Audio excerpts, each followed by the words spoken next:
There was trouble in Memphis, trouble in the Valley of Tennessee. The sanitation workers had formed a union. They asked the city to recognize their union and grant them a contract that improved wages and the working conditions that had cost lives. The city refused. Most of the 1,300 sanitation workers went on strike. They needed help. The Reverend James Lawson, a Methodist pastor, turned to Dr. King. Against the advice of many, Dr. King arrived in Memphis for a large demonstration on March 28, 1968. King marched at the front of the crowd, but there was disruption at the back of the line. Store windows were broken. Black power signs appeared as the police attacked with clubs, tear gas, and gunfire. By the end of the day, 60 people were injured, one fatally killed by police.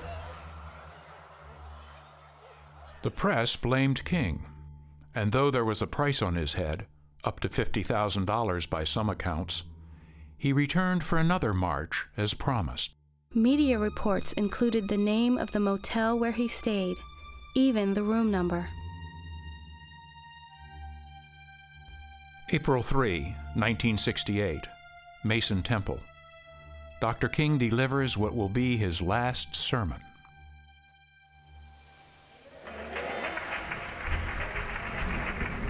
I'm delighted to see each of you here tonight, in spite of the storm warning. Something is happening in Memphis. Something is happening in our world. You know, if I were standing at the beginning of time, with the possibility of general and panoramic view of the whole human history up to now, and the Almighty said to me, "Martin Luther King, which age would you like to live in?" I would take my mental flight by Egypt, across the Red Sea, through the wilderness and on toward the Promised Land. And in spite of its magnificence, I wouldn't stop there. I would move on by Greece and take my mind to Mount Olympus, and I would see Plato and Aristotle, Socrates, Euripides, and Aristophanes assembled around the Parthenon as they discussed the great and eternal issues of reality. But I wouldn't stop there. I would go on, even to the great heyday of the Roman Empire, but I wouldn't stop there. I would even come up to the day of the Renaissance, but I wouldn't stop there. I would watch Martin Luther as he tacked his 95 Theses on the door at the church in Wittenberg, but I wouldn't stop there. I would come on up even to 1863 and watch a vacillating president by the name of Abraham Lincoln finally come to the conclusion that he had to sign the Emancipation Proclamation, but I wouldn't stop there. I would even come up to the early 30s and see a man grappling with the problems of the bankruptcy of his nation and come with the eloquent cry that we have nothing to fear but fear itself, but I wouldn't stop there. Strangely enough, I would turn to the Almighty and say, if you would allow me to live just a few years in the second half of the 20th century, I will be happy. Now that's a strange statement to make, because the world is all messed up. The nation is sick. But I know somehow that only when it is dark enough can you see the stars. Men for years now have been talking about war and peace, but now no longer can they just talk about it. It is no longer a choice between violence and nonviolence in this world. It's nonviolence or non-existence. I left Atlanta this morning, and as we got started on the plane, there were 6 of us.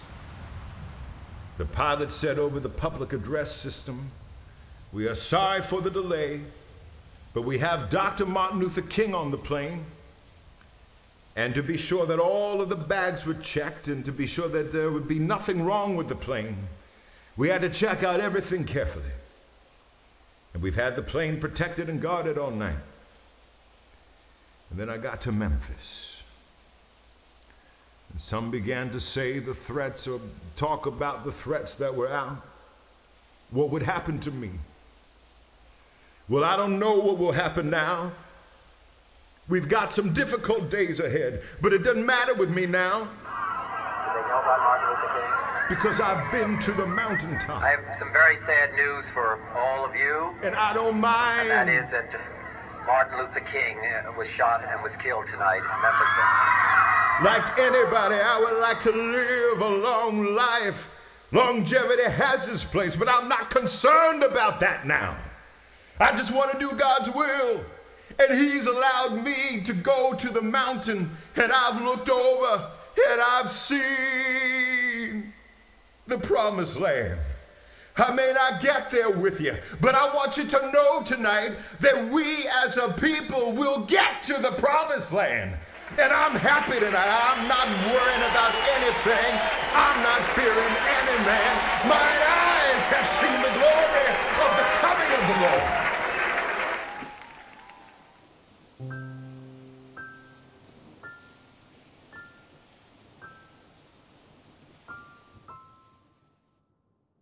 Dr. King returned to the Lorraine Motel relaxed.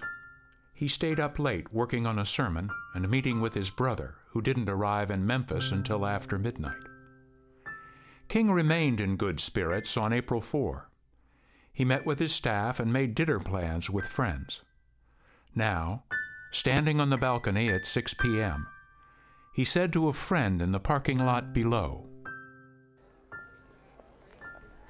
Hey, make sure you play Precious Lord Take My Hand at the meeting tonight. Sing it real pretty. Then a gunshot rang out.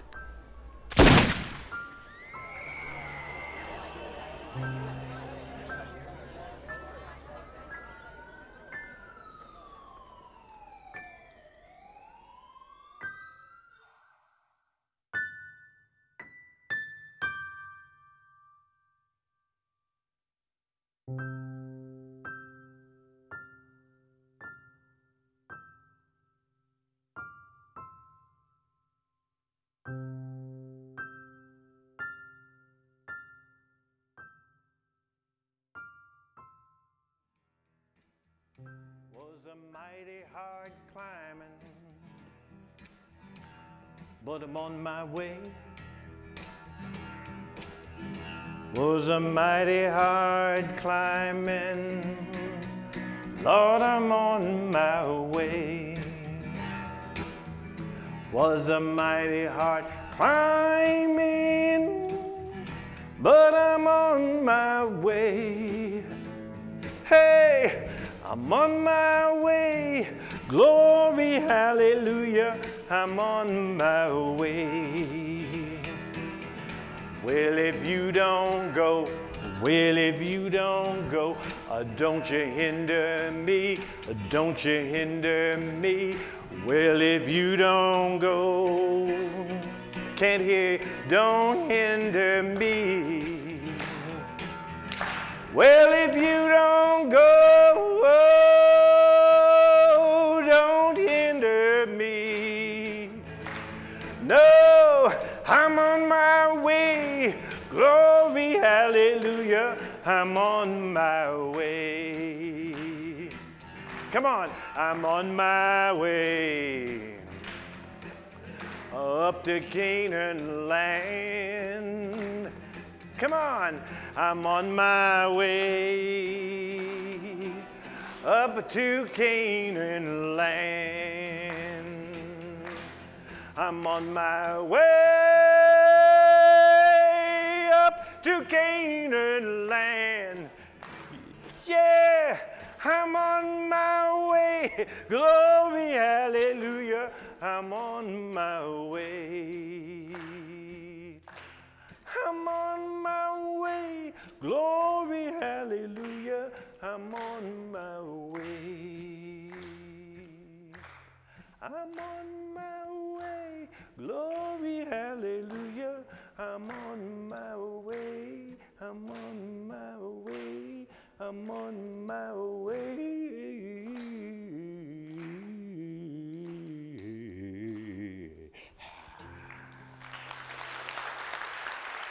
Thank you.